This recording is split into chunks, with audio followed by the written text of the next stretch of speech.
আমাদের ব্যবসা প্রতিষ্ঠানের প্লেন সিট এবং মোটর চুরি হওয়ার কারণে এর প্রতিবাদ করায় বা চোর ধরার পরেও চোরের আজকে বিচার হওয়ার কথা ছিল, কিন্তু বিচার হয় নাই। আমি বাজার থেকে বাড়ি যাওয়ার পথে তারেক, শাহাদত, তারপরে লিওন, বাজারে আনোয়ারের চার দোকানের সামনে ওরা আমার অতর্কিত হামলা করে। জোকরা বাজার আনোয়ারের চার দোকানের সামনে হামলা করছে হচ্ছে শাহাদত, তারেক, লিওন, মারুফ, আরো অনেকেই ছিল। তারা চাইনিজ ক্রল দিয়ে আমার কপালের উপর কোপ দিছে এবং একটা রড লাইট দিয়ে আমার মাথা এবং কাঁধে আঘাত করছে।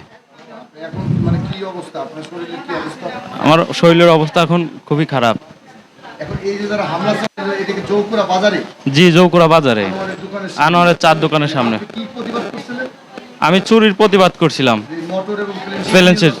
জি জি, আমার নাম আব্দুল গাফফার।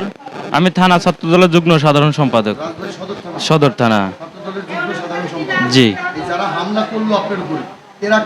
এরা মূলত চোর বা এদের কামে চুরি করা, প্রতিনিয়ত এরা চুরি করে। এরা এলাকার চিহ্নিত চোর। তারেক, শাহাদত, লিওন, মারুফ, মুরাদ। আমি এদের দৃষ্টান্তমূলক শাস্তির দাবি চাচ্ছি। না, আইনগত পদক্ষেপ এখনো নেইনি, কিন্তু নেব। আমার নাম আব্দুল গাফফার, বাবার নাম জিল্লুর রহমান, জৌকুরা।